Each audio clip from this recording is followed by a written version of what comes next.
Okay, ladies and gentlemen, we are live here on another Monday night straight shooting with Stevie Ray. I am your host, Stevie Ray, host of the world's most dangerous podcast, Straight Shooting with Stevie Ray. So, yeah, man, you guys know Mr. Tibbs will be here shortly. And I hope everybody out there had a very good weekend. And hey, man, another week down. Got a lot of good things to talk about. Getting a lot of good buzz from last Wednesday's show with the boys and some of the subjects that we tackled, man.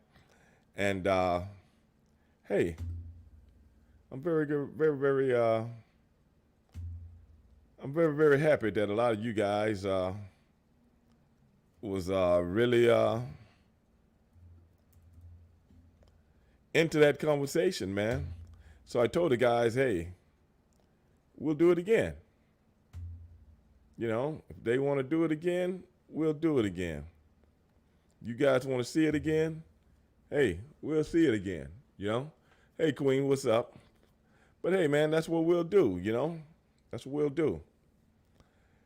You know, I'm kind of sad that, well, I've been seeing it all preseason, man. My Steelers offense don't look so good. I honestly think Big Ben hit the wall 2 years ago. What's up, Dale? What's going on with you, brother? You know, Dale, I seen your team had a glorious comeback, man, which I thought was, you know, I thought was that was crazy, man. But hey, man,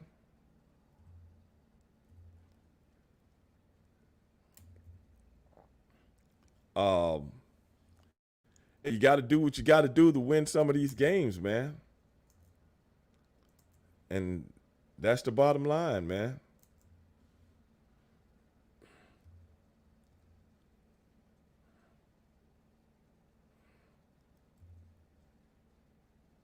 At the end of the day, you know, that's the bottom line, man. And I seen those Titans, man. They got the big man rolling again, and that's okay. That's okay, man. What's my thoughts on Owen Hart Memorial in AEW? You know something, man. Whenever guys go out of their way to pay tribute to someone that has you know, given to the business, man, and in more ways than one. And you see people out there paying tribute to that person, man. That's always a good thing. It's always a good thing, you know. So hey, man, you know, I also I had another. You just reminded me of something. I had another conversation today with somebody from AEW, but I can't say what it was about.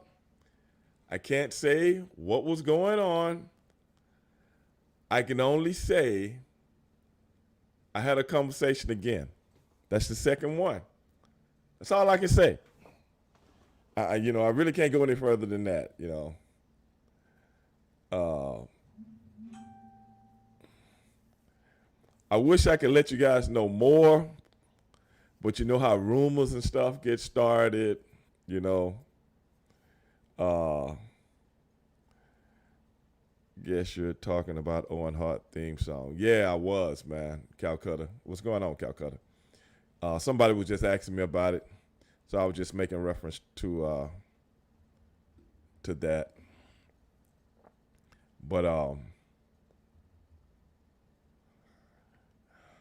whenever you see that, man, that's great, man. I think, you know. Hey, Turkey Blaze, I appreciate you checking that out, man. I think we're gonna do a little bit more. Neil Pruitt, man on the street. Y'all, Neil Pruitt name just popped up, man, on my Facebook feed. Neil Pruitt, man on the streets, who's supposed to be getting us the 411 on the coronavirus for over a year now. Neil, I've done all my research. I don't need your help anymore, man. I know you live down the road from the CDC, and you haven't helped us out, man. Neil Pruitt, man on the streets, he hasn't helped us out, y'all. That's okay. I've been doing my own due diligence. And Neil, I'm in talks to do a new radio show. And I'm Neil say I had it.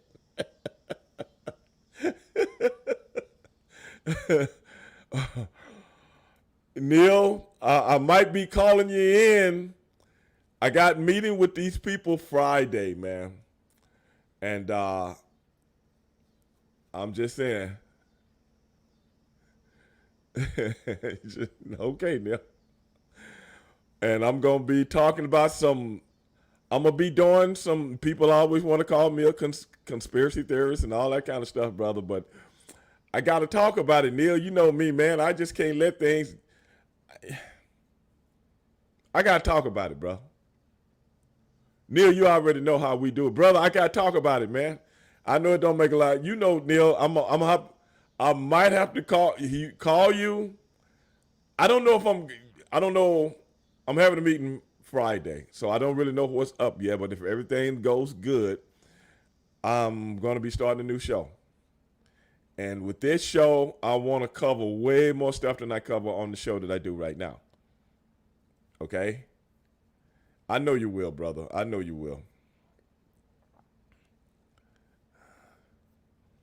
But that's how it's going to go, dog. I'm telling you right now. You know, man on the streets, Neil Pruitt. You know, a lot of it will be satire, man, but a lot of it, Neil, you know what I'm talking about. But I got to wait till Friday. Once I get past that, we'll see what's what. And then I'm going to holler at you, boy. I'm going to holler at you. I'm going to holler at my boy Neil Pruitt, man. And you know the deal. I'm surprised that Martha is taking a chance, but good for her. Some rumors are going out that Kevin Owens might be part of the show. It's an interesting rumor. You know what, man? You know,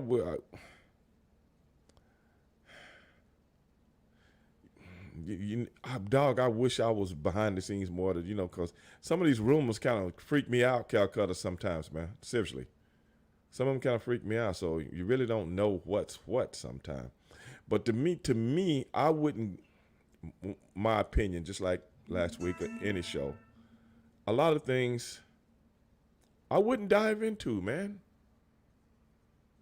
I wouldn't be trying to do or care about so much revisionist history. I will be trying to create my own niche. There's nothing wrong with that kind of stuff, I guess, though, to a certain degree, as long as it's done right. You know what I'm saying, Calcutta. As long as it's done right. But, who am I to say? But at the end of the day, man, hey, man, we got some good professional wrestling that's going on right now. Whether it be, I'm glad so many people are checking out AEW. Like I told people from the beginning, it's going to take them time to get their footing. But once they get their footing, hey, man, look out. Look out. Once they get their footing. And it's coming together little by little, slowly but surely. Just like the Three Stooges. Slowly return. Step by step. Inch by inch. That's how you have to do. Brick by brick. That's how you have to do. That's what you have to do. Little by little. Find your niche. And then once you find your niche, go for it. Go for it. Because I'm liking what I'm seeing, man. It gives me an alternative. And that's what we all need sometimes when we're in the entertainment game and we're fans and stuff like that. A lot of times we need an alternative. It don't mean, I don't like when people go, oh, this is fucked up and blah, blah, blah. No, brother, it ain't no perfect nothing. Either you like it or you don't like it. If it's one game in town or if it's two games in town, or if it's 3 games in town, watch it all. Get your fix. Just like a junkie. Get your fix and move on. This is wrong with people today. Everybody got a criticism for something, man. Criticism for stuff and ain't never did nothing in their life. You know what I'm saying? The people that bitch the most is the people that ain't never did shit in life. But sit down, get up in the morning, take a shit, take a piss, go out in the world and fucking bitch about what everybody else doing. I can't stand a pussy like that, bro. I just can't. Get a life. You know, I'm a big NASCAR fan. When my boy Kevin Harvick ain't doing too good, I still watch, but he my main man because he races for a friend of mine, Tony Stewart. So that's a connection for me. I'm a big Pittsburgh Steelers fan. When they not doing good, I don't stop watching football. I bitch at the team. I talk about certain players, but they still my team. And I need that fix when they not doing good and stuff like that, or when they messing up. That gives me something to do on a Sunday, man. You have any thoughts on that whole Ric Flair and airplane? Man, Turkey Blaze, everybody been talking about that turkey. You know, they caught me off guard with that. I watched it live, man. They caught me off guard with that. Especially the part. You know what, brother? I had heard about all of that back in the day. This is no lie. I had heard about that airplane from hell thing from a lot of the boys that were on it and a lot of the chatter in the professional wrestling world. And I heard about the Ric Flair thing. But when you're in the business like that, you kind of just laugh at it because that's one of those crazy-ass wrestling stories that everybody is amused by. But when I seen it on Dark Side of the Ring, and then they had, because I was wondering when they started the show, why did they have the airline attendant on there?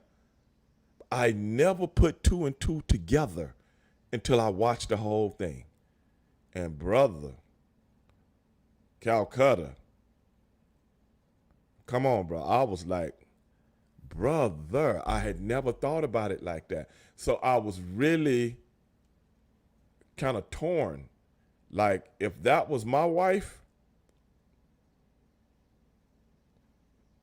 I'm not going to even go there, brother, because y'all don't want to see the dark side of Stevie Ray. But anyway, man, at the end of the day, yeah, Turkey, that was, man, golly, bro. I don't want to bring down a somber moment, man, because, you know, we got, they call him Mr. Teals, Jimmy Dibbs coming up, and man, we'll get his 2 cents on it, man. So let's dive into that right now. But you guys want to ask questions about that?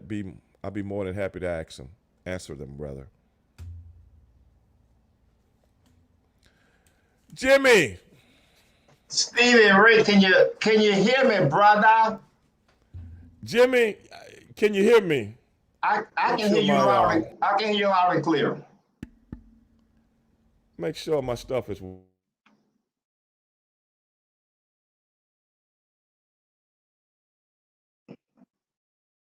You're on mute. Nothing. Can't hear a thing.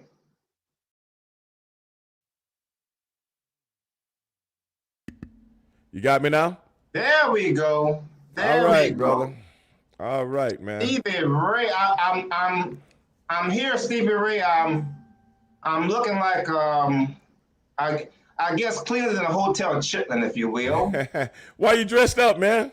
But well, you know, I'm just wanted to put on the jacket tonight. You know, Yeah, give that ambiance, sort of a dichotomy to what you're wearing.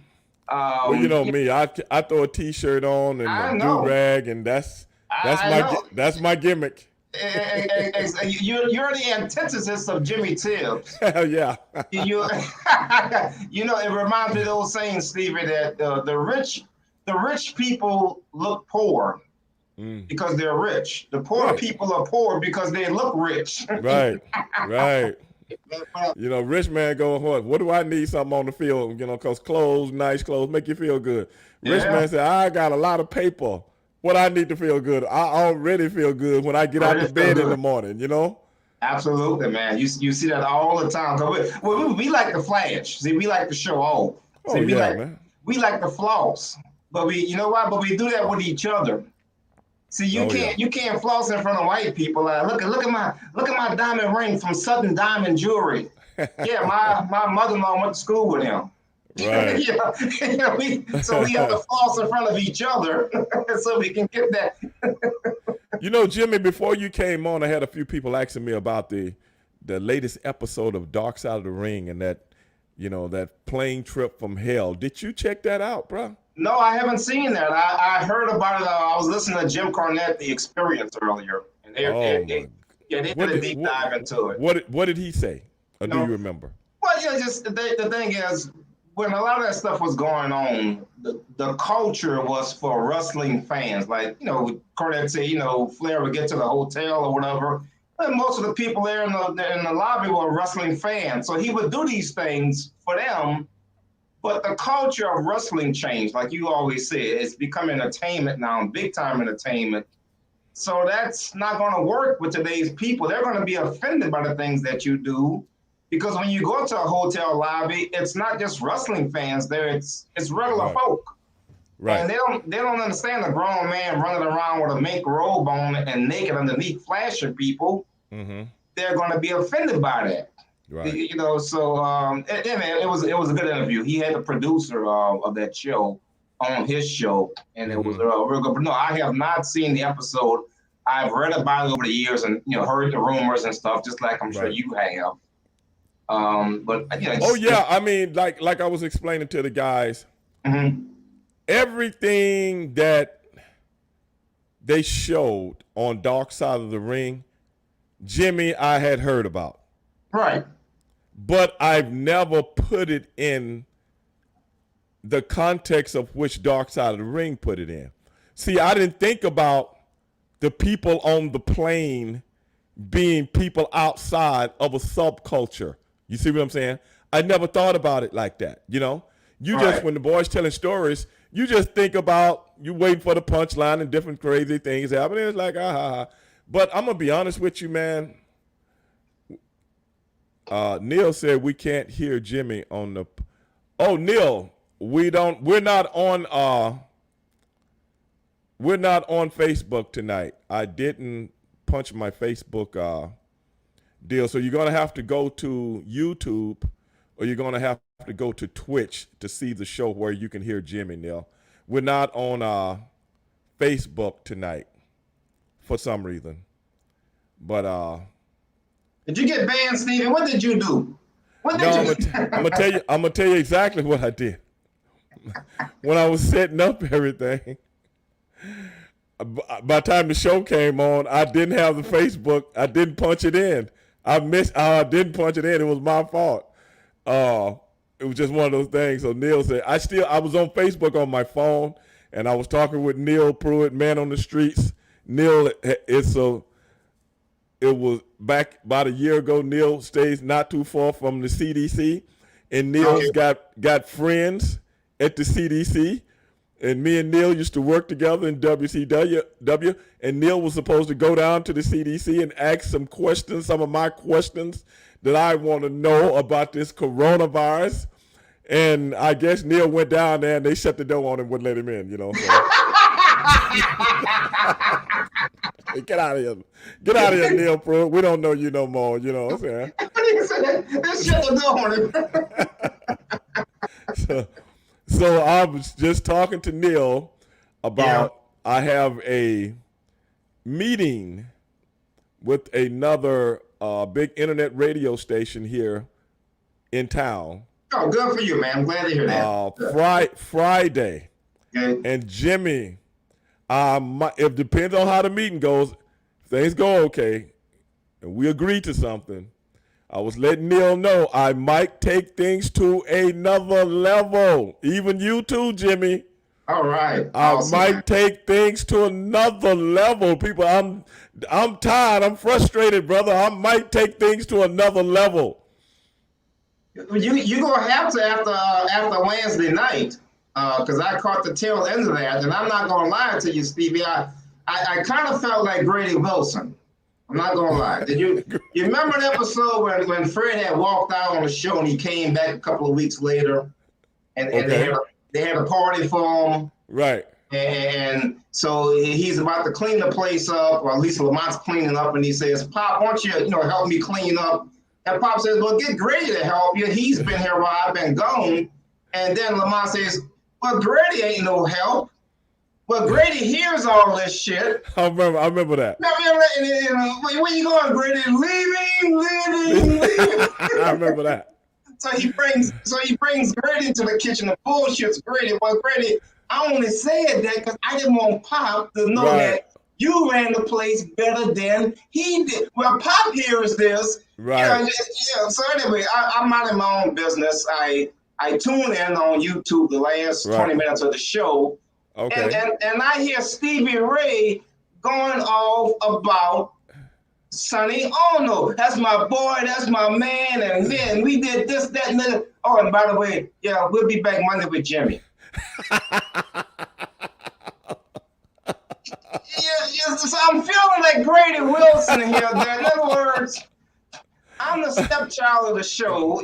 I'm just here parenthetically. No. But you got to put things in the context of what we were talking about.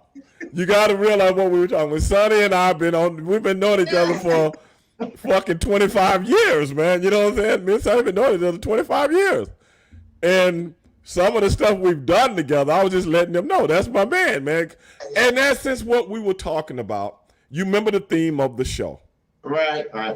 And Sonny is Japanese by birth. At least that's what he claims, okay? He claims, okay. I think he might be Vietnamese and not one. Vietnamese, there you go. You know what I'm saying? But I hope he don't hear me. And from day one, this is no lie, and I swear to God to this.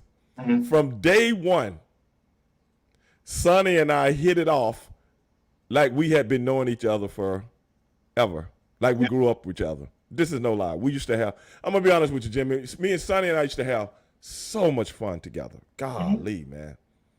And that's why I was telling, using that in the context of what we was talking about. He's a Japanese man. I'm a black man. I'm a country boy from Houston, Texas. Right. You know what I'm saying? He's grew up in the Midwest, Minnesota, Iowa, and all that kind of stuff. And we never let our cultural differences have anything to do with our friendship. And that's what that's what I was talking about. How I can respect his culture and he can respect mine. And we can be friends. To me, why is it that, well, I do know why most people inherently have certain biases and prejudices, but I was raised not to be that way, and neither was he. So it was just one of those things, man. Not that we was trying to disrespect the great Jimmy Tibbs. That's what we're not trying to do. I mean, you were gushing and smiling from ear to asshole, and then Monday we'll have Jimmy Tibbs. And so I'm like Grady Wilson in this scenario, brother. So I'm leaving. Leaving. L-E-E. Wait a minute. Leaving. Wait a minute. I got a message right here. Yes, hold sir. on a second. There is some conflicting report to that the McMahons were not on the flight, but the episode. Yeah, the McMahons wasn't on the flight. Yeah, of course they not on the flight after that got aired. I'm getting off too, whether I was on it or not. Okay. We caught a taxi that night. Yeah. Yeah. There was also admittance. Who is this? J.K. Demeter. There was also admittance of wrestlers drugging and date raping female fans. Tommy Dreamer committed also pretty gross. And Tommy got a lot of heat from that.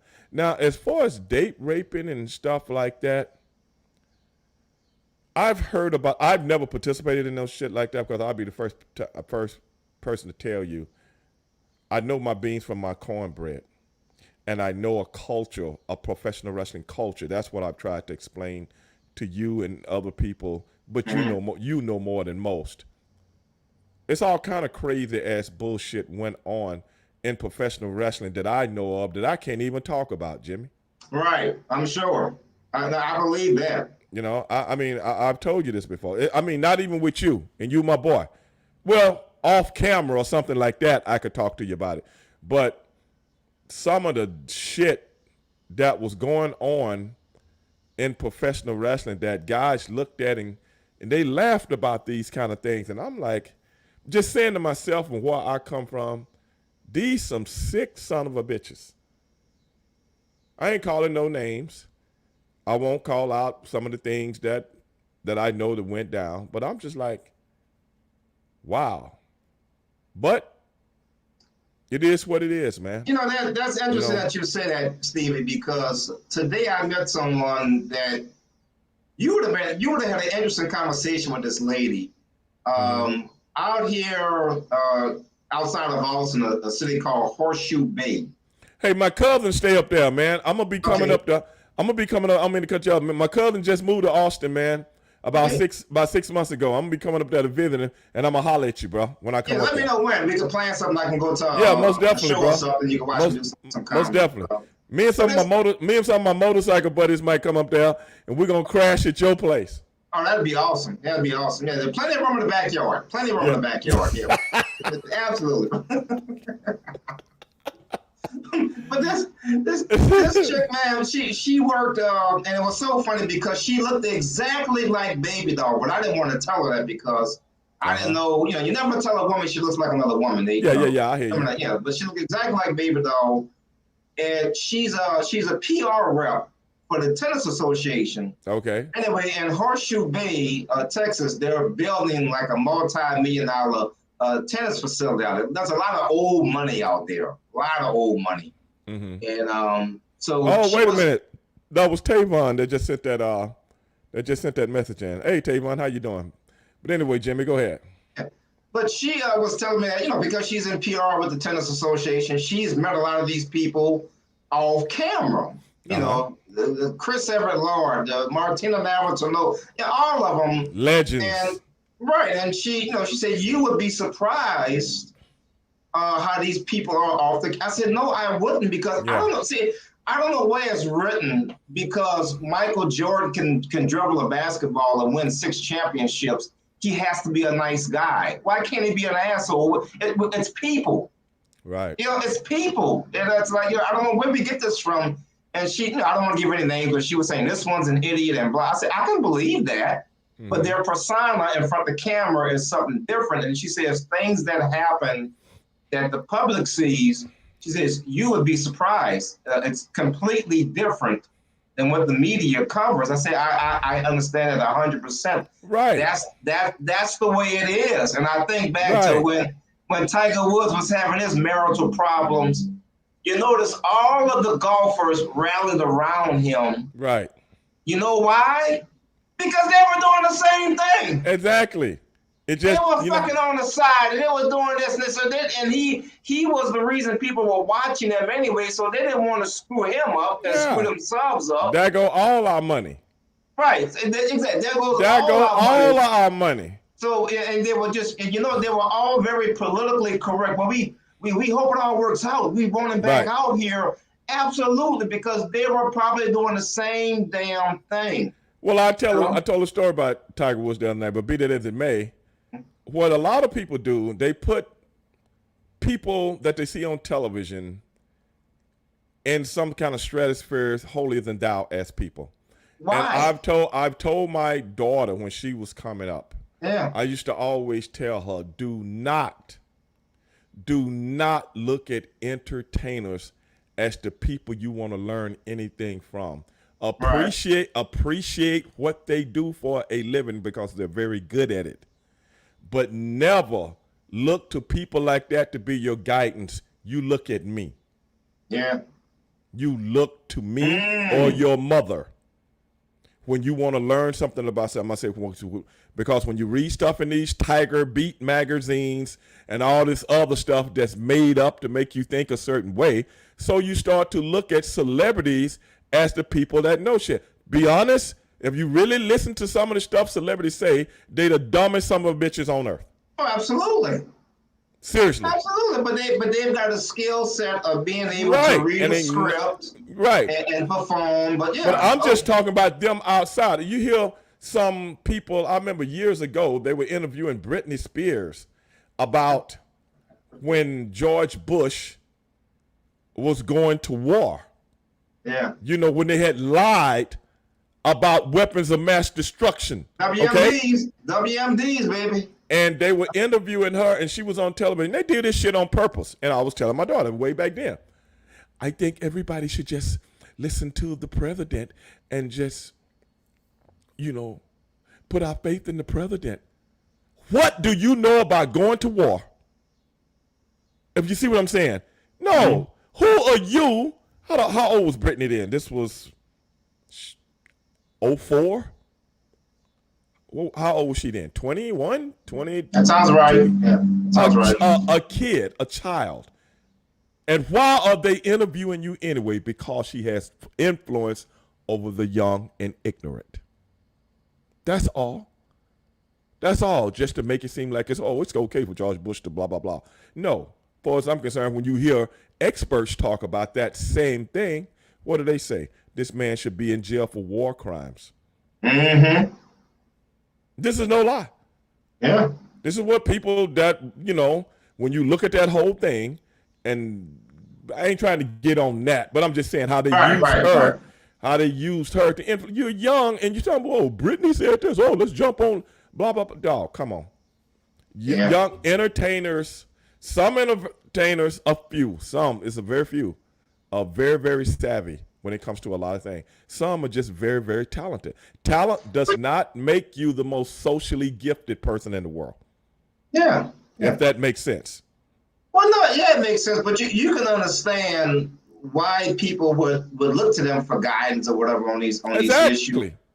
Well, I don't know if I ever shared this story with you, but I met someone who worked for Tom Cruise. Okay. She was a runner for him. And I said, how long did you work for Tom Cruise? She says 2 years as a runner. I say, in the 2 years, did you ever meet Tom Cruise? She said she met him one time. One time. In other words, she went to the store and purchased ice cream, and then she gave it to somebody who gave it to Tom Cruise. And that's why Tom. That must be nice. That must be nice. But my point is that you can't believe anything Tom Cruise says because he's not in touch with the world, and it's not his fault, Stevie. But it's not his fault. If he goes to get a hamburger, he get killed. It is what it is, okay? Right. But if he has an opinion about something, you have to take it with a grain of salt because he's so isolated that you can't put any. He's not living in this real world like I'm living in the real world. And he's not. It's no fault of his own, you see. Right. But I remember when politics and celebrity started to merge. And that happened back in 92 when Clinton was running for office. He went on the Arsenio Hall show because you would never see a candidate or a president. I mean, the world went crazy when Richard Nixon appeared on Laugh-In. Laugh-In, yeah. And he said, sock it to me. Sock it to me, baby. Sock it to me, baby. Exactly. The world went crazy because you didn't do things like that, okay? Right. So after Clinton did what he did, they told George Bush, you need to get out there. Now, you need to keep in mind, Stevie, this man was vice president for 8 years. Mm-hmm. Prior to that, he was in charge of the CIA. Yes. And Prescott Bush, his old man, he had a lot of cake. He was wiping his ass for $100 bills. So none of those people. Did you know who got Richard Nixon involved in big time politics? You know who brought him in? Was it Prescott? Prescott Bush. There you go. Yeah. He was out of California. I think it was 1948. Yeah. That sounds right. Yeah. With an ad in the paper. Yeah. Then the next thing you know, this man is vice president. That's right. Of the United States of America for 8 years. And that's some shit. Don't get me started on him. But anyway, go ahead. But he went. So they said, you need to get out there. Okay. They took him to a supermarket. And oh my God. he put his foot in his mouth. He said, what's that? He didn't know what a scanner was. And you thought this man had killed somebody. The reaction of the media, he's out of no, the man was vice president. He was in charge of the CIA. He comes from a wealthy family. I'm sure he's never been in the fucking supermarket before. Brother. So he wouldn't know what a scanner was, but they tried to play that against him. Mm-hmm. You know, it's like, oh my God, please. I don't, you know, that really irked me that they did that. It doesn't matter how you feel, Republican or Democrat. Right. But they used that against him. And to me, right. I just saw that as no big deal. You know? I don't know how you feel about that. But, all fair in love and war, man, when it comes to politics. Every generation, it got more ridiculous and more ridiculous. If you really think about it. Big Uzi just said, cancel Flair. Big Uzi, what you mean cancel Flair? Because he was on an airplane butt naked rolling his nuts? I mean, that was a zillion years ago, man. You want to cancel it now? I'm sorry, man. I know how the dark side of the ring thing look, Jimmy, and it's really kind of polarizing to the conversation we having right now. Right. But man, Ric Flair went through a lot of stuff since then, bro. He done been through a lot of stuff, man. Sounds like the rumors spread in 1991. You know, hey, man, at the end of the day, man, don't let that situation that happened so long ago curtail your thoughts and, you know, about these guys, man, because I can speak from experience. Now, if I was on that airplane, I'm going to tell you, I was on a plane one time, 747, going overseas, going to Germany. And, you know, everything upstairs for first class. First class on 747 is upstairs. Okay. And I can't remember what somebody had did something to my brother. It might have been, I don't know who did it because we were all asleep. Now, let me tell you this, gang. Where I come from and the culture that I grew up in, that's a no-no. In the wrestling culture, like you heard on Dark Side of the Ring when somebody cut Michael Hayes' ponytail off, X-Pac, cut Michael, but he didn't know it at the time. Where I come from, and my brother, because somebody did something to my brother, it's open season on anybody that's close to me. And if I got to, I got to. I'm going to try to give you a black eye, and I don't even give a shit if you didn't do it, because this is the theme of it. You won't do it again, because I'm going to fucking lay somebody's ass out, whether he did it or not. Before I get off that plane, just like Europeans used to do back in the day, whop, whop, with their gloves and say, I want satisfaction. I challenge you to a duel. That's just the way it is where I come from. Now, people might not understand that and say, well, Stevie, from a white culture, you say, oh, it was just a joke. But from a black culture, you just offended me like no other. And some people don't understand that. Seriously. Because, see, I never got into wrestling to be in a wrestling culture. That's something I've said on this show a zillion times. I never got into wrestling to be in a wrestling culture. That's why you didn't never see me really hang around a lot of professional wrestlers when they like to go out and drink and do things like that or whatever they do. I'm not into that. I've never been into alcohol. I've never been into drugs. I've never been into anything that hurts me or keeps me delusional. I ain't never been into that. That's just the way I am. But everybody I'm around is. Now, I ain't got nothing against that because all my friends are into those things. A lot of family members. But that's just not me. So I'm the square. And I like it. I like being a square. I used to wear white shoes to school when I was in high school. And people called me Pat Boone.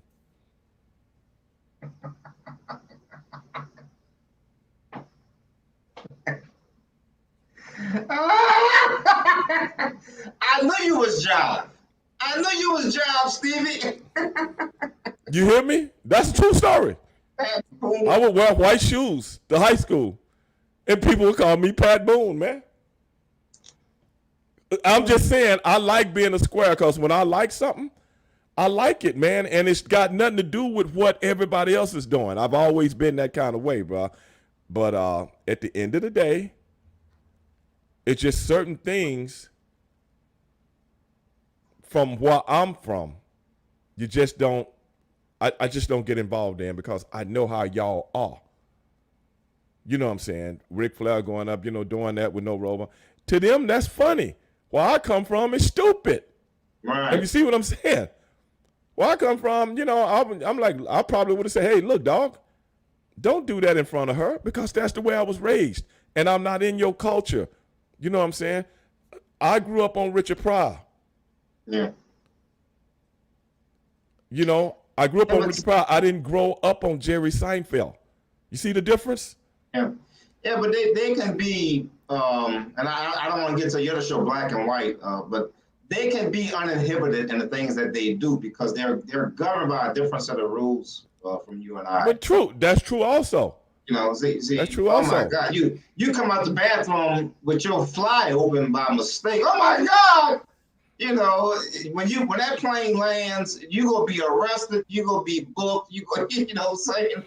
So, right. But he knows the system that he lives in, so right. that's how he's able to do those things. Like exactly, bro. bro. But in our world, you did something like that. No, dog. Come on, man. You got a whole new set of problems, Tiger. No. But I can see it from both sides, though. That's all I'm saying. I can see it from both sides. But participating, no, I'm not into ribbing some guy by cutting his ponytail off or shaving his eyebrow off and stuff like that. I'm not into that. So you never been a victim of a prank? Huh? You never been a victim of a wrestling prank all the years you were in the business? Fuck no. Like I said, they did that one prank to my brother when we were going to Germany. And, hey, you fuck with him, you fuck with me. Yeah. Who did it? And we live it. If you dig what I'm saying, we live it. I think. And if my brother had chosen to hit somebody in the eye, I would have hit him in the nose, whoever it was. Because where we come from, you fuck with him, you fuck with me. Whether he was wrong or right. That's just the way it is in the Huffman family. Yeah. It's just the way it is, bro. I mean, it ain't I don't know how to explain it. Yeah, but the problem with a lot of that stuff too, Stevie, it becomes a game of one-upsmanship. Like I believe it was Mr. Fuji that took someone's car, and they took the motor out the fucking car. Right. That's a prank. Like I said, in that wrestling world, brother, I done heard so many of them, Jimmy. Yeah. I mean, the Mr. Fuji one, that's not unusual. Right. I done heard worse ones than that. Yeah, you get to the car, your shit. Yeah. But I'm just saying, I don't participate in it. Right. So I'm letting somebody know off the bat, y'all do what y'all want to do. Yeah. But my man Bennett and I ain't in it. Yeah. But I don't need the fucking headaches. I came in professional wrestling to make a living. Yeah. Not to be caught up in this juvenile bullshit. Right. Because, like I say, the kind of comedy I came up on, even when I played sports, man, we didn't do things like that to each other. You might take the towel and pop somebody on the ass when he got his drawers off or something like that. But we didn't mess with people like that because when you grew up in the kind of environment I grew up, your mama tell you, hey, what happened to your shirt or whatever like that? Bro, you're in trouble. You're in big trouble. So you really want to go home and face your parents with stuff like that and everybody from the same culture? So no, we didn't go that way. So that's what I'm saying. Culturally, we're different. Absolutely. Culturally, we're different. That's all. I remember years ago when I worked in occupational medicine, and one of the doctors, and he was an extreme conservative. Not that that's a bad thing. It is what it is. He was just right. He was a meat and potatoes man. He's a Catholic. He would say Jesus, Mary, and Joseph. He wasn't curse. That was his curse word. Jesus, Mary, and Joseph. Anyway, someone had taken his son at the college he was going to. They put a kryptonite bar over his neck. You remember those kryptonite bars on the bicycles? Yeah. and the company would like write you a check for $1,000. Yeah, if somebody If someone stole your fucking right, life. right. Okay. So as a prank at the dorm, they put this kryptonite bar around his neck and threw the key away, misplaced it or whatever. Mm-hmm. Him and his wife had to go to the emergency room at 3:00 in the morning on a weeknight. Mm. They put an asbestos suit over the son and had to weld the fucking kryptonite bar off of his neck. Oh, wow. You know, and now you can imagine from what I described to you what this guy's temperament was. He was not a happy camper coming into work the next day talking about this shit, you know. But that's my point, is that they can do things like that because they're just uninhibited. They're just governed by a different set of rules. Right. I'm telling you right now, that would never happen ever at an HBCU. No. Huh? No. No way. When kids are pledging, even in HBCUs, when kids are pledging, they do a lot of crazy stuff to them. Okay. Yeah. But that's that kind of pledging culture, though. So in essence, that pledging culture has spilled over to a professional wrestling type culture. You know what I'm saying? Yeah, it starts in that level. You know what I'm saying? Yeah, how many people? Go ahead. But Steve, the take to go into an extreme and shit in a woman's bag and put it on the, put the bag on a person. By the time they get to London, overseas, that's just more. That's more than despicable. I mean, it's joke. But that's the thing. What's despicable to you and I? You dig what I'm saying?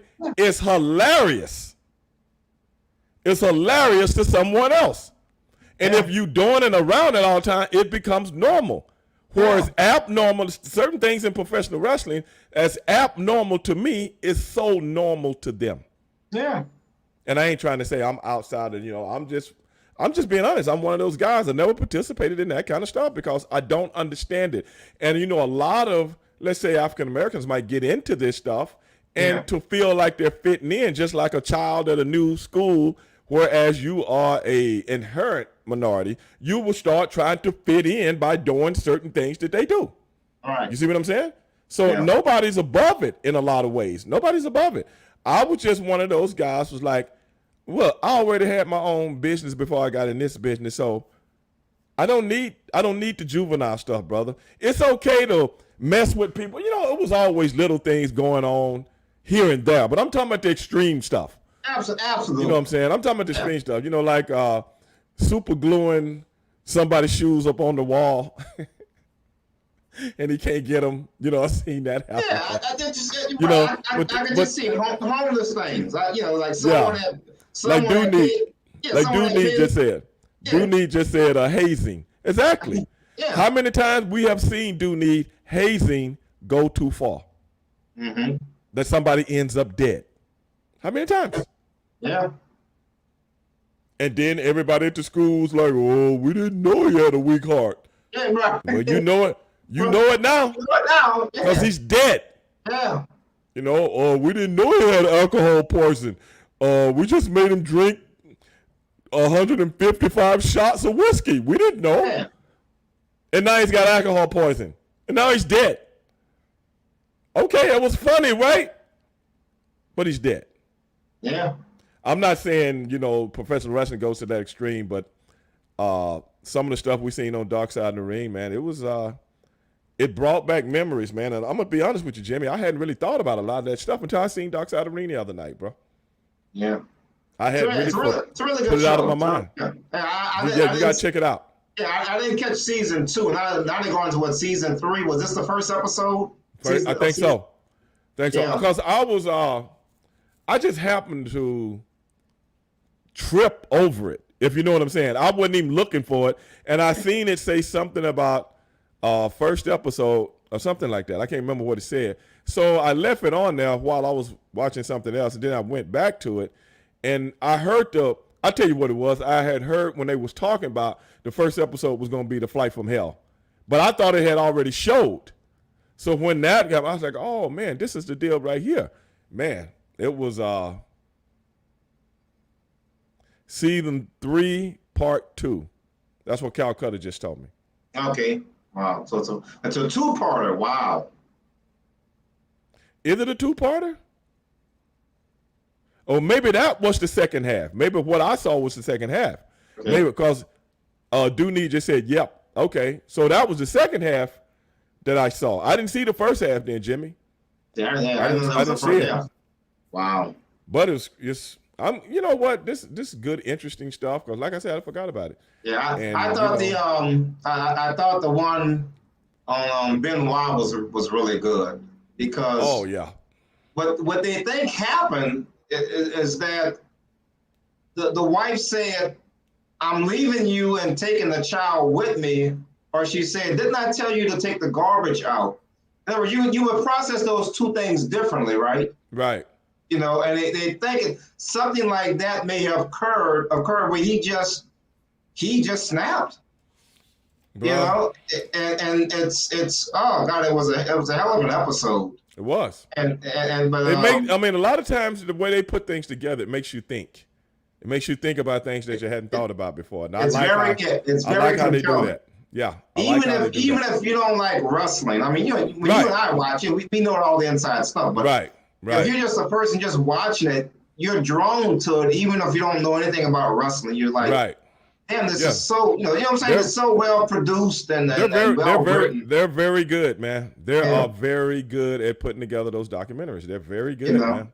You know, and I love the way they get the actors, the people, you know. Well, do need it just saying WWE pulling talents that were scheduled to appear on future Dark Side of the Ring. Oh, really?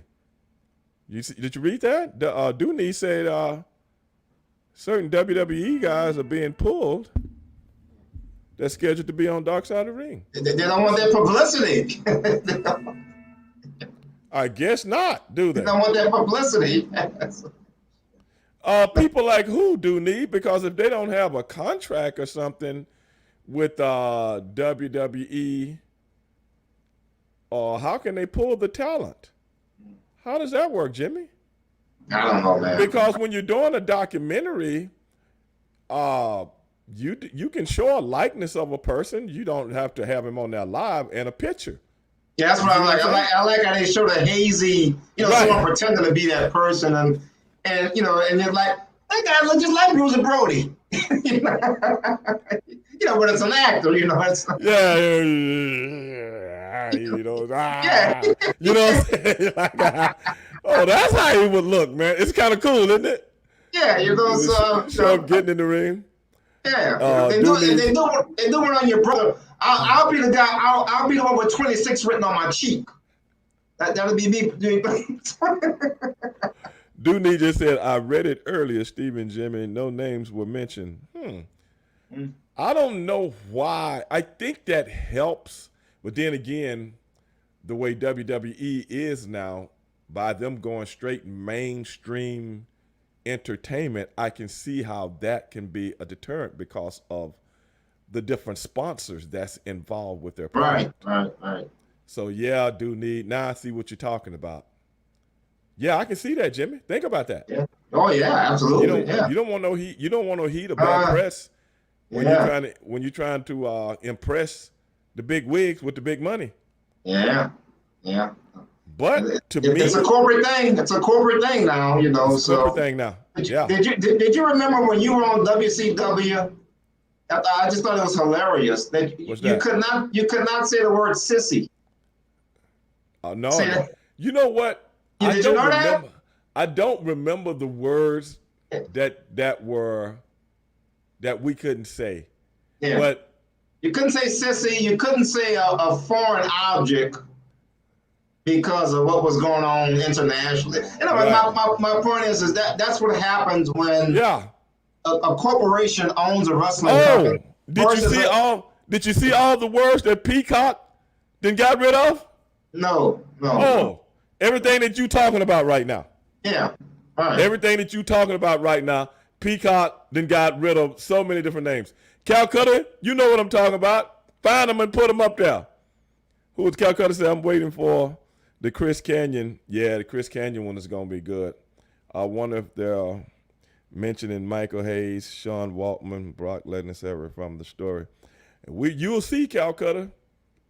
And brother, that was one of me and Canyon was tight, man. Canyon was always a cool guy, man. Matter of fact, one time in Sturgis, me and Chris Canyon roomed together. Yeah, me and Chris Canyon. And I don't know if I can tell this story. I don't know if I can tell it. No, I ain't gonna tell the story.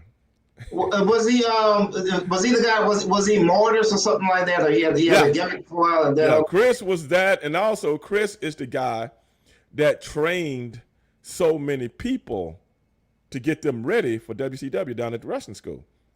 Whenever they would bring in the celebrities and stuff like that, Chris is the one that trained all those guys.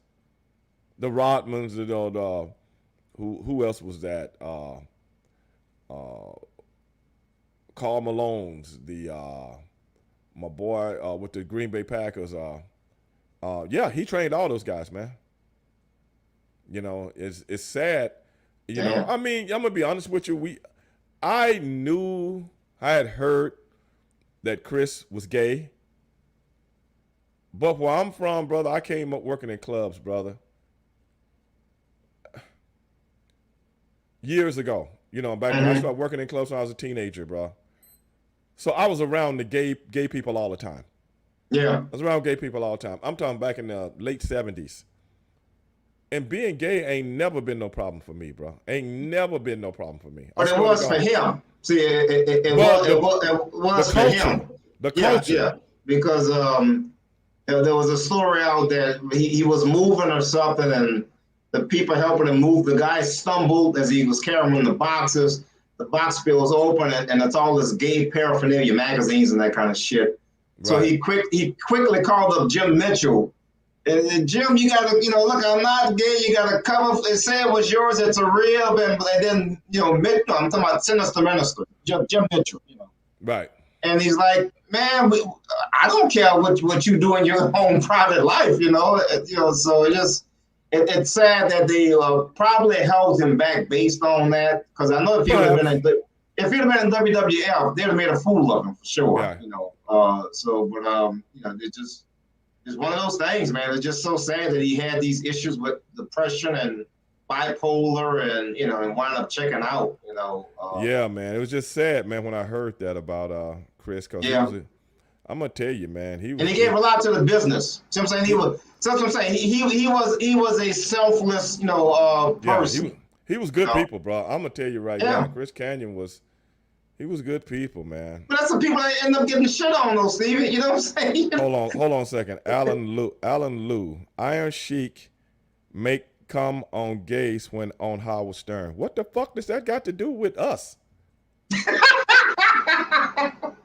Who gives a shit, man? This ain't the Howard Stern show. I mean, what the fuck? Who said anything about the Iron Sheik, Alan?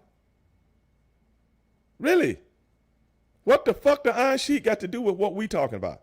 We talking about a friend of mine whose name is Chris Canyon, who's a very close friend of mine, and he's dead now.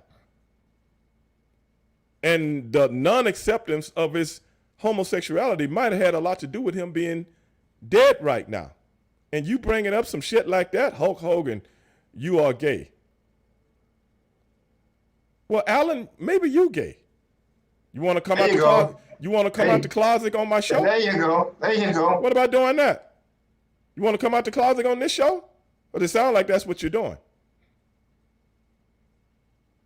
Because we don't give two shits about the Iron Sheik on the Howard Stern show or Hulk Hogan and whatever the fuck he said either.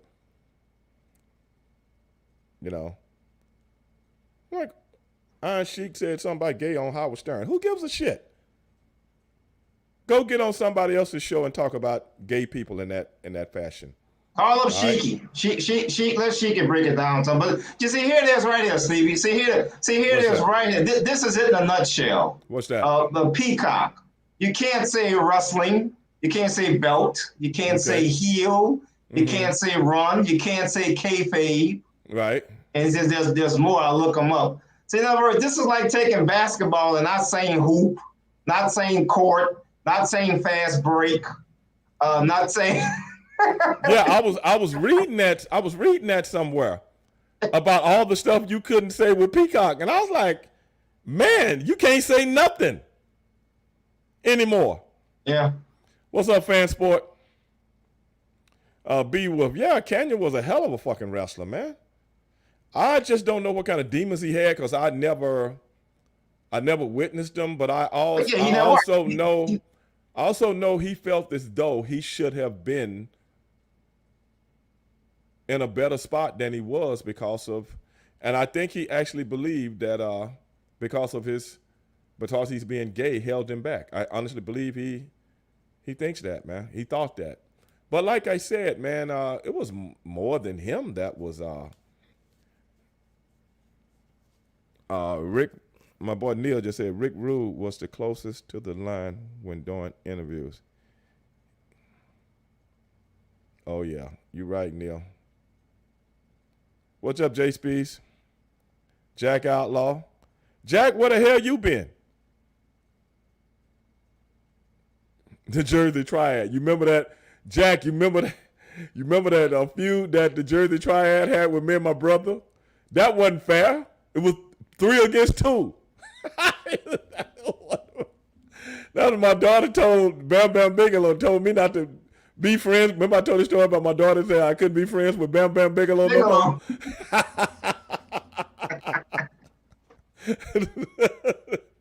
And she called him Big Bigelow. Hey, Daddy, that's your friend? Big Bigelow? Yeah, that was my friend. The Triad, is that what they call them in ECW? All of them from the Jersey area. And they called them the Jersey Triad. Me and my brother had we had a feud with them for a while. They jumping us from behind. They turned us babyface and stuff. Chris Canyon, Diamond Dallas Page, and Big Bigelow. Yeah. Yeah, good memories, man. I imagine what it would have been like if they would have tried to form a group called the Horsemen, how that would have failed. Oh, that wasn't going to happen. But it was just so organic.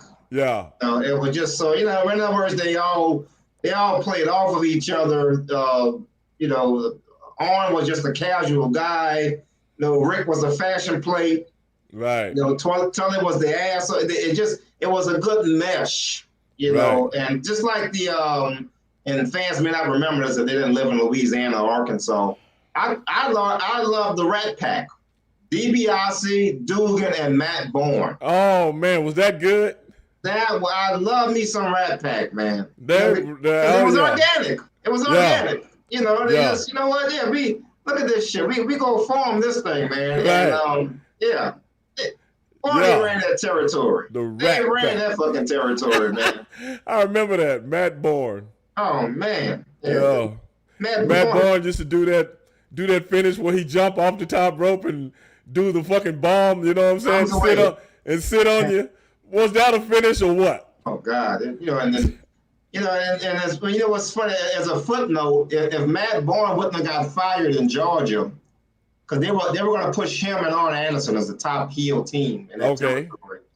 And something happened. I don't know if you remember the details. Something with I remember it, but I don't remember it. Underage or some kind of boy. Anyway. Right. So Ole fired him. Get the fuck out of here. Yeah. So Ole ends up going to Minnesota. Right. And he's meeting all these guys, and they're kissing his ass. Nice to meet you, Ole. Nice to meet you. And Mike Hellstrom is there. He looks at him. He says, "You don't look so tough. You don't look so tough to me." Yeah. So and Ole went, aha, aha. and Joe was about to quit the business. Joe was up there in Mid-Atlantic.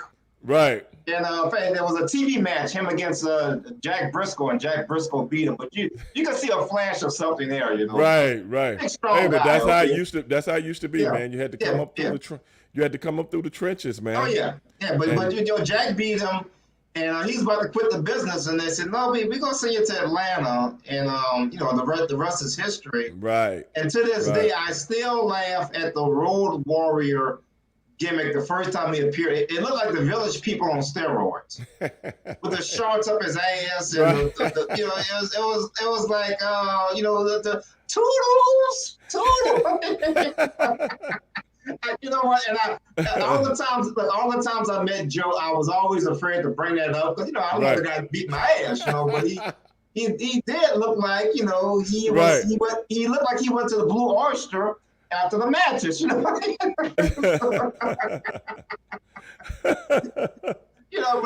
it's just funny how things happen, and you say what if. But if Matt Thorne doesn't get fired, the Road Warriors they just never happen. That's something to think about. That is something to think about. That's why I always go back to you. Hold on one second, man. Alan just said something right here. I apologize.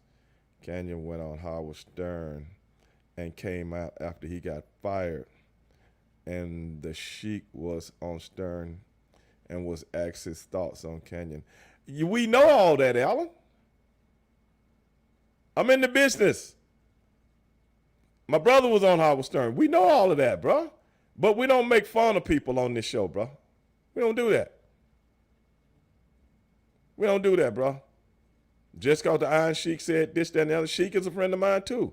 Whatever that shit did on the Howard Stern show, bro, we don't bring that shit out here and make fucking light of it like Chris Canyon's still living. He's dead, man. And he's a friend of mine. Don't go there. Not on this show. There's plenty of shows you can go fuck with that kind of shit. It's not funny, man. It would be funny if he was alive, but he's not alive. He's dead. And he's dead because he did come out on Howard Stern. We don't know. You never know what's going on, what lurks in a man's mind when he's having mental issues, bro. You never know. You never know. And that ain't something to laugh at, dog. Straight up. Yeah, But anyway. Anything, you never know what a person's thinking, man. You never know. I told you, You know how crazy this business is, Jimmy? Yeah. I mean, even when ain't nothing going on, you know how crazy this business is, bro. How many times I've told you that's why I never brought professional wrestling home with me, because I needed my sanity, bro. I needed it, bro. People just don't know that this business can turn your ass inside out. We've seen it a zillion times, and then people ask why. What was wrong with him? He seemed like a cool guy. It's the business, man. Yeah. How many times you done seen the rock and roll business kill somebody? How many times you seen the acting business kill somebody? Mm-hmm. It's a tough. The entertainment business is tough, bro, and it's mentally tough. And just because it's wrestling, brother, it makes it even harder, because it's physical, mental, emotional, gut-wrenching, heart-wrenching, all at the same fucking time. It's a drain. Why you wonder why somebody taking 50,000 pills to go to sleep and another 50,000 to wake up. Yeah. Anybody ever think about that? Yeah, why does he do that, bro? Because this business is rough, bro. Yeah, it's not a normal occupation, man. That's why I asked you what it was like to be in that main event, because I remember Arn Anderson talking about that on his show. Okay. And he said that you wrestle in a main event, and he says you get back to the hotel, but your adrenaline is still going, and it's hard to go to sleep. You can't go to sleep, Jimmy. And then he says you've got to be on this flight for 7 a.m. Exactly. It just. Yeah, man. Anyway, just to hear you didn't even get pretty much situated into your room till 1 or 2 o'clock. Yeah. If you see what I'm saying. Yeah. By the time you finally see what everything is, and you got to be up at 5. Yeah. To catch a 7 o'clock flight to another town to do it all over again. Yeah. Brutal. Yeah, Jimmy. This was a nightly thing, man. Yeah. This was a night thing. Me and my brother worked either main event. Once we became champions, we either worked, this is for I don't know how many like 3 years in a row. Either main event or semi-main event, Jimmy, every night. Oh, yeah. Every night. Yeah. One time on Christmas night. Mm-hmm. Christmas. Jimmy, while you was opening your presents. Yeah. Getting that new Tonka dump truck you got, Jimmy. I was in the ring. Yeah. On my way Yeah. to the show. Yeah, I'll never forget this, bro. Well, I mean, in the old days, that was a big night in the business, man. And I Christmas know. night, the Thanksgiving. Caught the tail end of it. Yeah. Caught the tail end of it, bro. Yeah, man. I remember a friend of mine said he used to bring the magazines to school with me, and I was in 8th grade, and he was looking at one of the magazines, and he says, "Why was somebody wrestling on Christmas?" Yeah, that's the same thing I was thinking. I was like, okay, I heard about this. I didn't know I was going to be participating in it. Yeah, why was somebody wrestling on the way he said like it was just something unheard of? That's a big night in the industry. Because people don't realize Christmas is early, and people need stuff to do late. That's why you ever notice on a Christmas or a Thanksgiving, go by McDonald's late. it's like a zillion people at McDonald's because they didn't ate all this kind of stuff. Now they want junk food. You know what I'm saying? At 10 o'clock at night, now they want junk food. Yeah, Neil just said Ole could add more curse words in one sentence than any person I ever heard. You know what? I heard that about Ole, but he never talked like that to me and my brother. He would say curse words every now and then, but not a whole lot like what we heard, before we got there. His reputation preceded him, bro. Yeah. His reputation preceded him. But like I said, that night, that day, after that night, that fiasco that went on down at center stage, and we got called in the office. I'll never forget that day, man. We thought we had really did good, like a pet, that had brought you the stick back 50 times. You pat him on the head, and hey, he knows he's gonna get some. Oh, he's gonna get some good food and stuff like that. A pet anticipates that, so that's what we was anticipating. Oh man, we did good. We're gonna get. Oh man, and go in and Ole walk in the office. He looking like this. Oh, something wrong? Like. Get in here and sit down. Okay.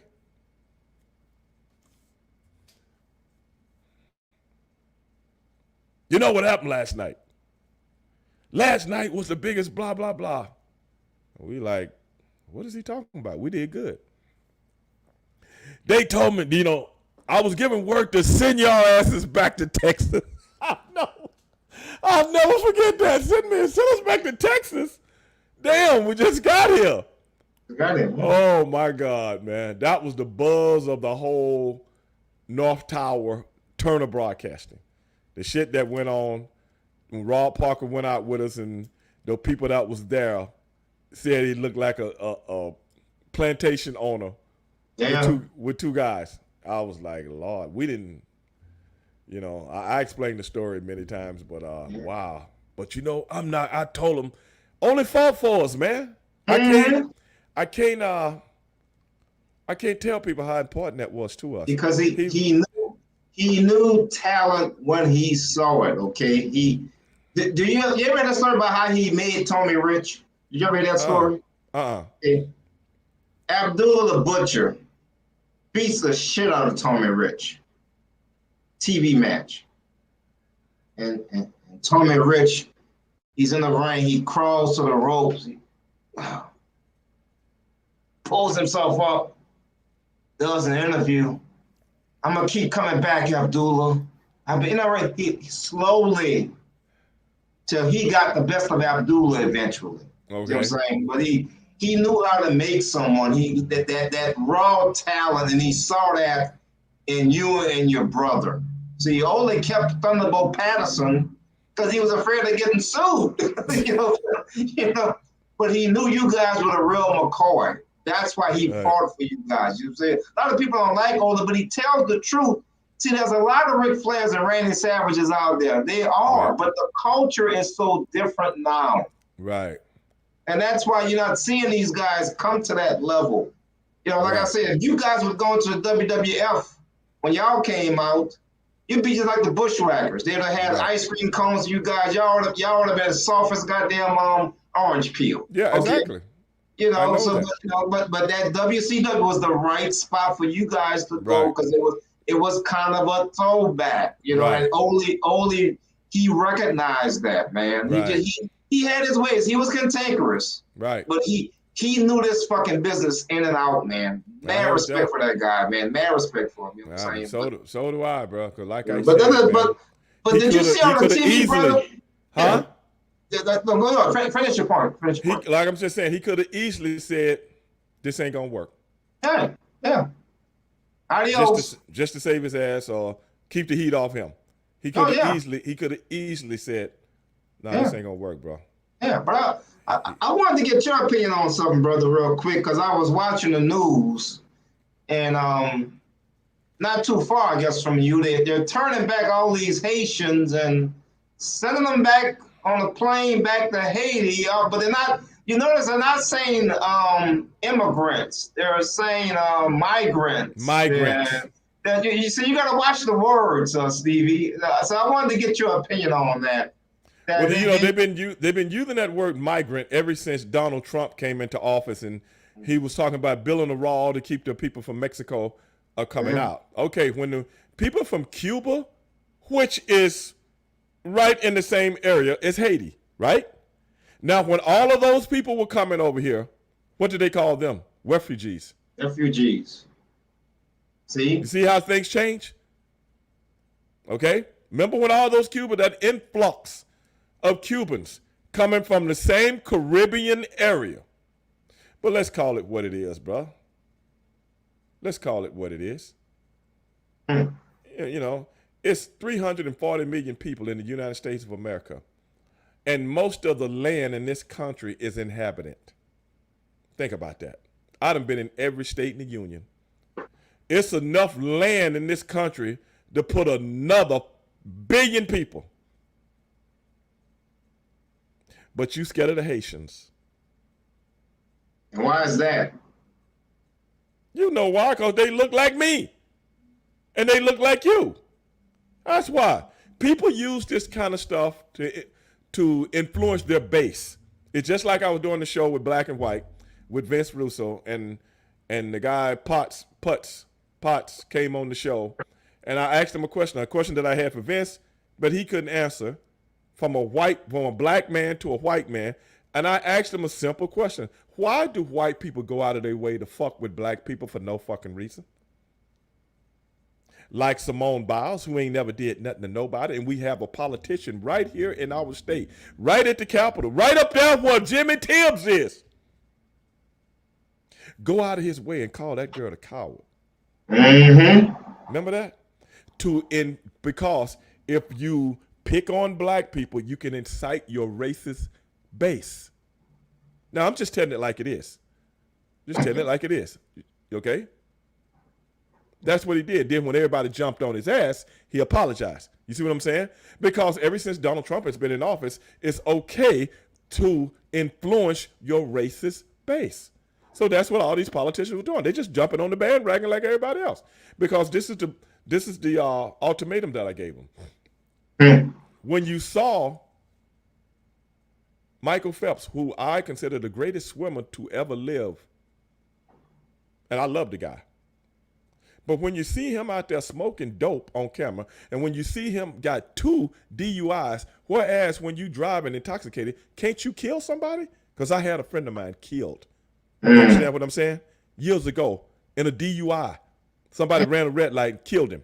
You dig what I'm saying? Now, with that being said, Michael Phelps got 2 of them. Did anybody jump in his grill? No. Anybody jump in his grill and try to uplift their base on his shortcomings? That's all I'm saying. And I've said that on the Black and White show. That's why we do a Black and White show. Don't fucking do that shit because you got an agenda. Well, Stephen, yeah. But it is. But I'm just saying, it is what it is, and I call it the way I see it. Well, the reason they sent them back is because you see this poster behind me. You may not be able to see it. It's part of my wrestling wall because it's Escape from New York. Okay. Wait a minute. Calcutta just put up the list. Calcutta, I think Jimmy already found the list. Belt, blood, choke, diva, strap, kayfabe, mofos, headshots. trauma, DQ. I wouldn't even be able to remember all this. Yeah. Anti-diva, spinal injury, victim, violence, wife beater. Come on, man. You got to let us have a wife beater, bro. Come on, man. Yeah. But a few of them on there. Jobber, Yeah. babyface, DQ, push.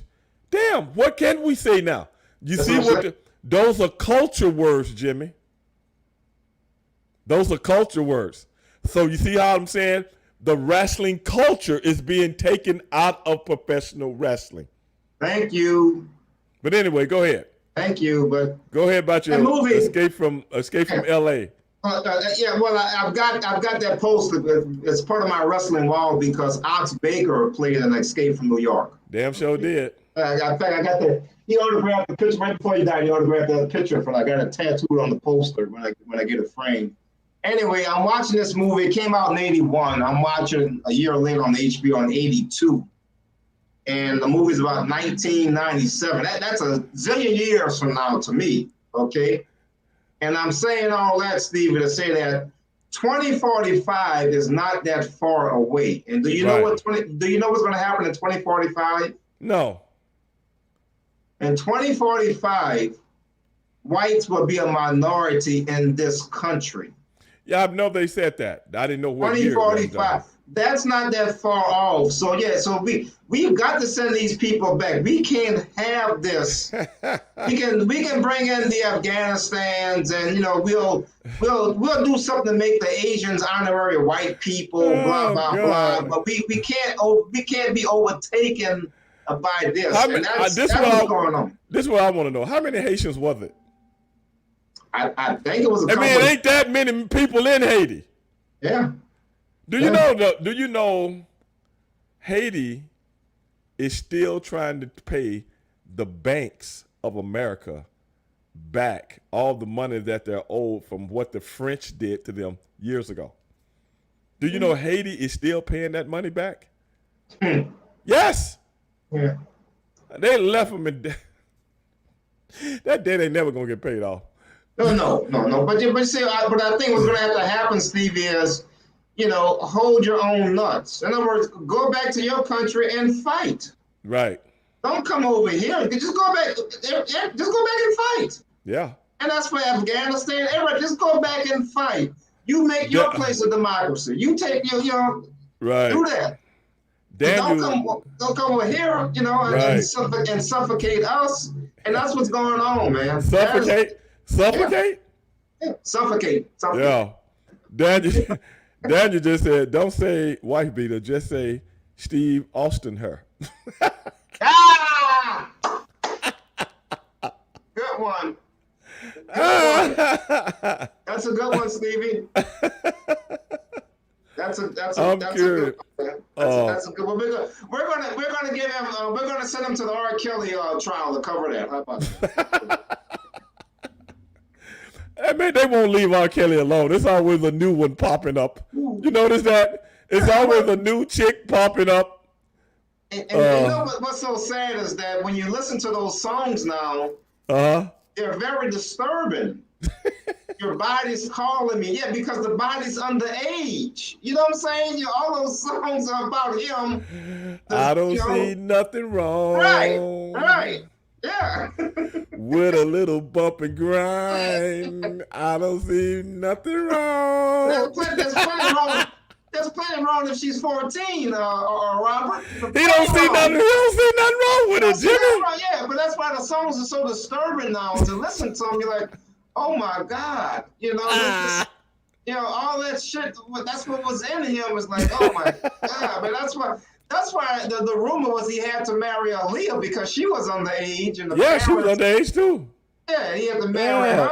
It's like, oh my God, it's just so disturbing on so many levels, But he had some fucking hits, man.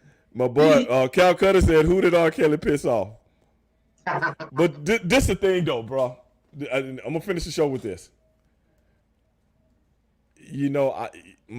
I learned long time ago. Somebody told me long time ago. about that guy. So when that stuff came out in the early 2000s, it didn't even remember that videotape? You knew about it. No. I had forgotten until I seen the tape. You see what I'm saying? Mm-hmm. I had forgotten. And then I was like, that's what they was talking about. But even though I knew it, but I don't get in nobody else's business, this, that, and the other. I didn't know it was at the magnitude that it was until I seen that tape and everything that went down back then. But even then, if you didn't know, you knew then. So at the end of the day, going back to what we were talking about earlier in the show, Jimmy, this is a perfect example. This man is a genius when it comes to putting music together.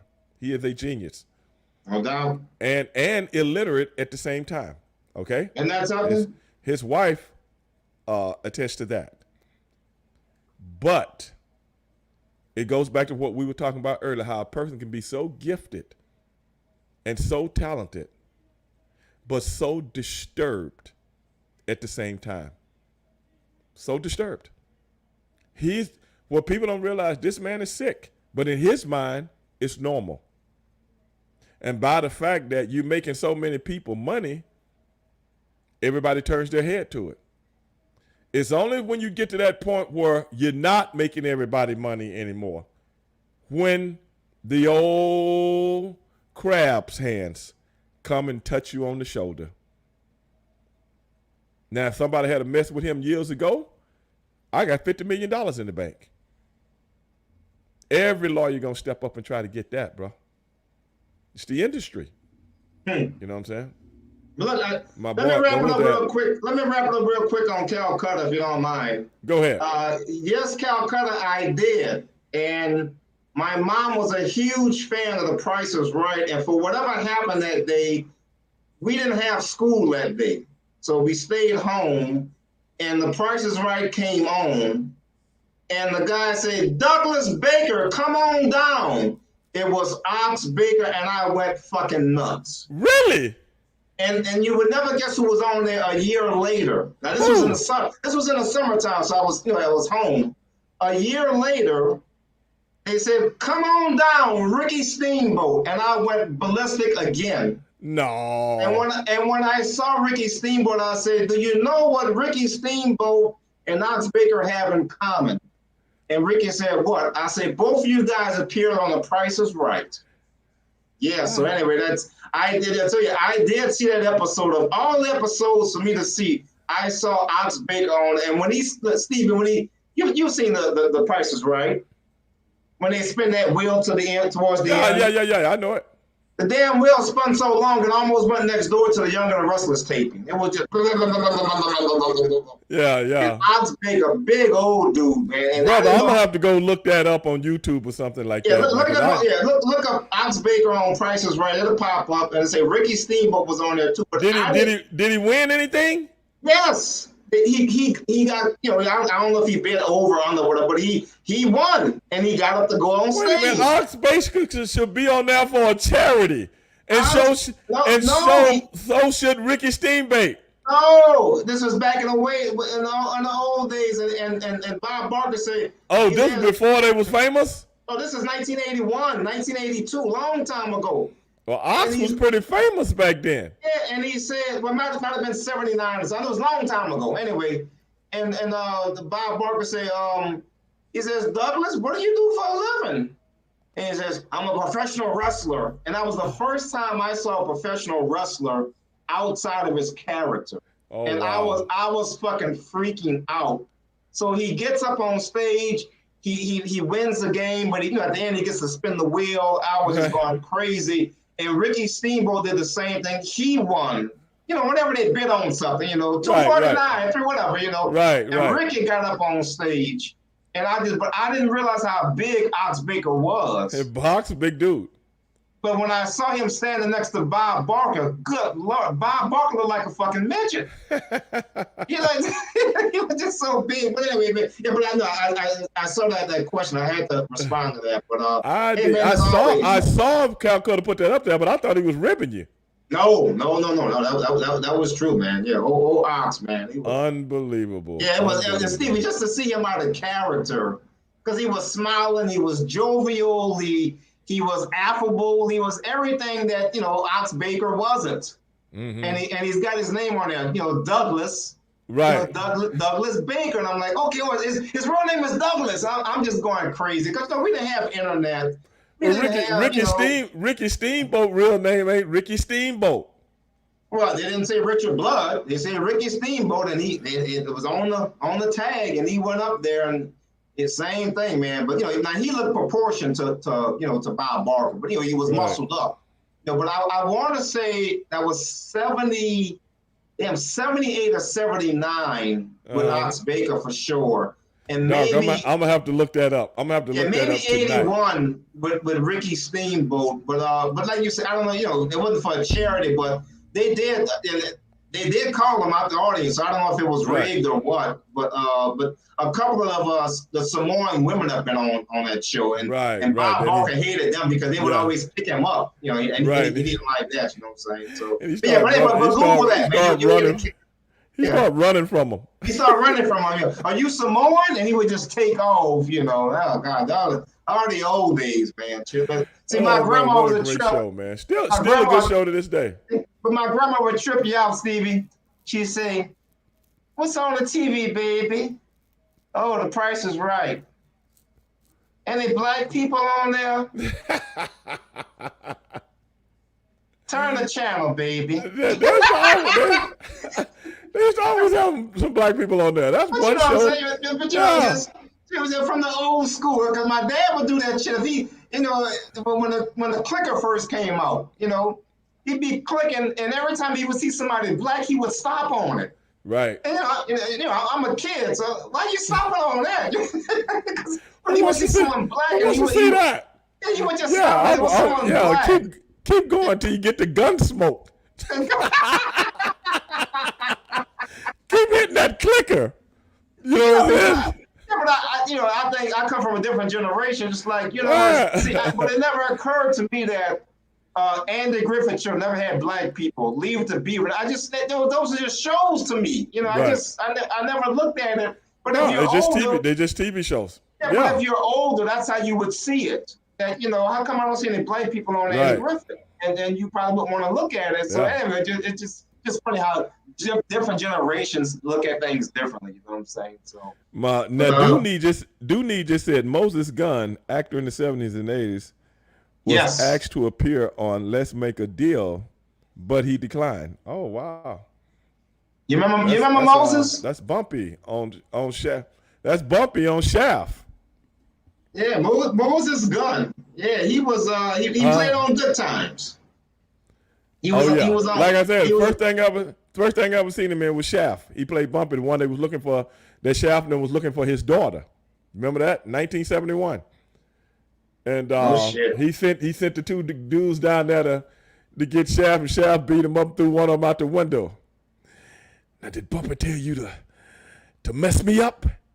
He just said, "Bring you."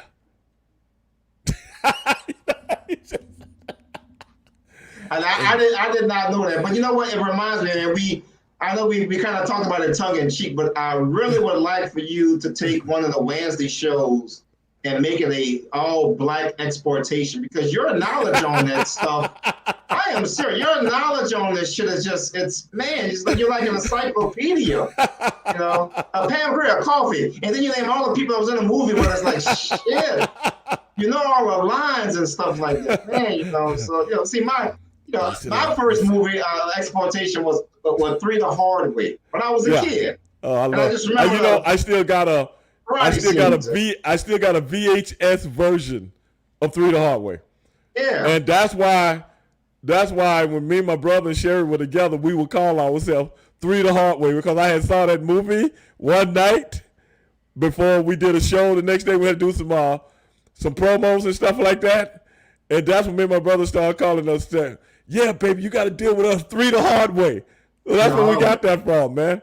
I was looking at a movie one night, then came, oh, man, but I used to do that a lot. I would look at television and then go back and say, okay, this is how we can put this in the show, or something like that.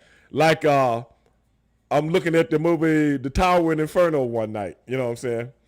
And I'm like, oh, that sounds like a good finish. So I call my brother, hey, man, we're going to call this movie, boom, boom, boom, The Tower in Inferno. So then we'll tell Tony, when we do this movie, you call it, oh, ladies and gentlemen, I think this is The Tower in Inferno. You know what I'm saying? Because it sounded good, you know? We should do that. We should do that a lot. But the black exploitation movies, man, when you bring some of them up, Jimmy, something goes off in my head. I wouldn't even think about it until he said Moses Gunn. You see what I'm saying? And I remember Moses played that character. You know, but we can just bring up names, is what I'm saying, and then you can just rattle off stories and things about you, because you know where the bodies are buried, and I just you kind of got into that a little bit when you had Ted Lang on it, but y'all didn't go deep into it, right? That's just one genre of film that I'm interested in, at least era, because it seemed that black folk were kind of on the move, and then there was an empowerment there. Yeah, the movies were kind of B-rated and hokey and stuff, but right. They came out on top at the end of it, right. and it just seemed like there was a, say I'm black and I'm proud. Yeah, Like Superfly. Yeah, okay. Because in the same, actually the same person that put the Shaft movie together, put the Superfly movie together. Okay. Same guy. Yeah. The writer, I forgot his name. It'll come to me in a minute, but yeah, he put that together. Yeah, baby, you mess with one pretty hair on my head, baby. See, you know this shit, man. Oh man, Ron O'Neal, man, you mess with one pretty hair on my head, baby. Yeah. That's right. I got a hit out on you. Yeah. You and that big-legged daughter of yours. That big-legged daughter of yours. Yeah, baby. Yeah, and I got the best money could buy. White ones, baby. Stevie, what was the one with, the guy that played Huggy Bear? What was the movie he was in with Pam Grier? And, that was you talking about when he got killed? When the guys came to the room and shot him? Yeah, man. Hey, man, can you come back later, man? I'm boiling my old lady, man. When he's crying to Pam Grier, I'm a black man. I can't sing or dance. I can't. That when Pam was in Foxy Brown. Yeah, I think that's Foxy Brown. Or Sheba Baby. No. Sheba Baby was somebody else. Okay. So it had to be Foxy Brown because I think that was her first. Wait a minute. Jack just put Foxy Brown. You talking about Antonio Fargas? You know his son played for the Oakland Raiders. Yeah, I know that. Yeah, running back. Yeah. Look just like him too. Look just like Huggy Bear. A big muscled up version of him. Yeah. Just like him. It's laugh out loud for the man. But the queen of all that stuff, people think they would say Pam Grier probably dominated those black exploitation movies, but I give my vote to a chick that was very weird, Christy Love, and I don't know her real name. Her real name is. She was a strange bird. It start Tamala something. I can't remember her name, but Tamala or something like that. But she was a natural. She was a natural, man. Yeah. But she's walking down the street, and the guy, she's pretending to be a prostitute. She's undercover, Yeah. And the guy offers her some money, and not enough, and he says, "Nigger," she says, "Nigger lover." She was just. I remember that. Chrissy Love. She was a natural, but in real life, she was a little bit bizarre, But I give her. She's the queen. Oh, you talk Christy Love? That was a TV show. Yeah, but it's still. Get Christy Love. Get Christy Love. Yeah, get Christy Love. But something, man. As good as she was, I never seen her in a lot of stuff after that. Well, I think she died shortly after that. Did she? She got burned up in a fire or something. Just Really? bizarre. Yeah, bizarre thing. You got to Google it. Look on her Wikipedia page and stuff. Okay. Just I some was just wondering, strange man, as shit. good as she was and attractive as she was, Yeah, she was awesome. hell of an actress. I mean, She was hell of an awesome. actress. And She was awesome. that was a time like in the mid 70s when a lot of black stuff was starting to hit television, you know?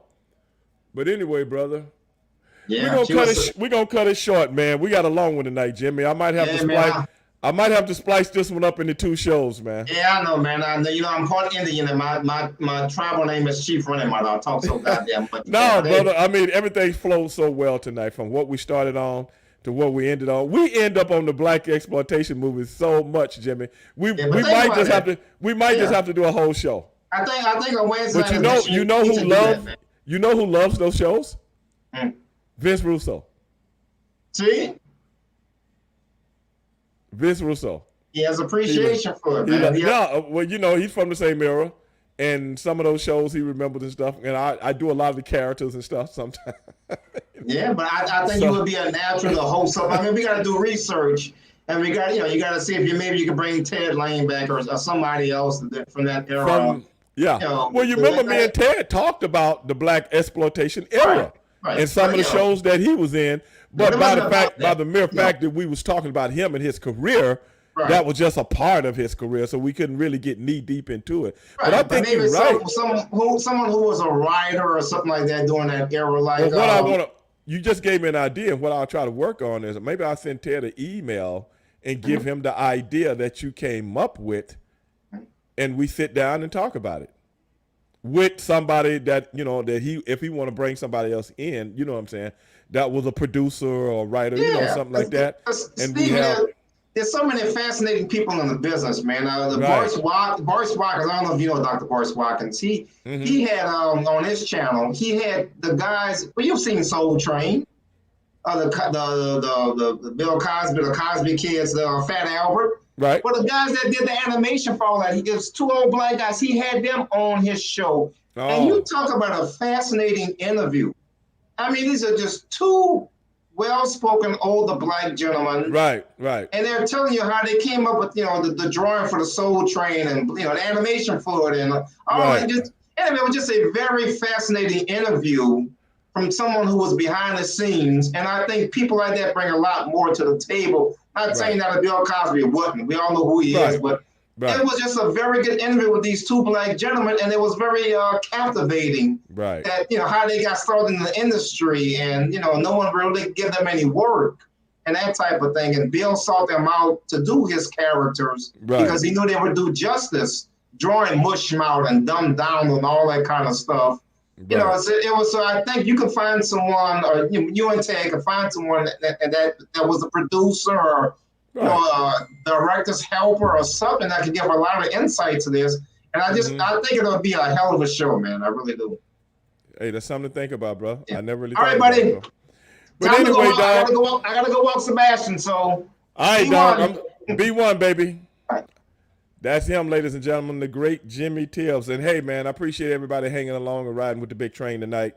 Straight Shooting with Stevie Ray, the world's most dangerous podcast. Me and Jimmy, we get to talking, man, and laying it down. It goes from one thing to another, from one track to another. And that's what I love about doing a show with him. But tomorrow night, Sonny Ono, numero uno, Sonny Ono will be back tomorrow night. And we're going to see how his week was last week when he went to see my main man, Mr. Well, you guys know him as Mankind. You guys know him as this, that, and the other, and blah, blah, blah. Apparently, he was in town doing a comedian show. And Sonny posted pictures of him together, both of them together. But at the end of the day, he going to have to let us know what went by, because if it had been me, I would have never let him in the back. Serious business. Okay, Sonic. Okay, Calcutta. Okay, B-Wolf, Queen. I'm going to see y'all tomorrow night, man. We're going to lay down another one. And like I said, I've been talking, but I can't let nobody know what's up yet. But we will see. B1. Peace, and I'm out.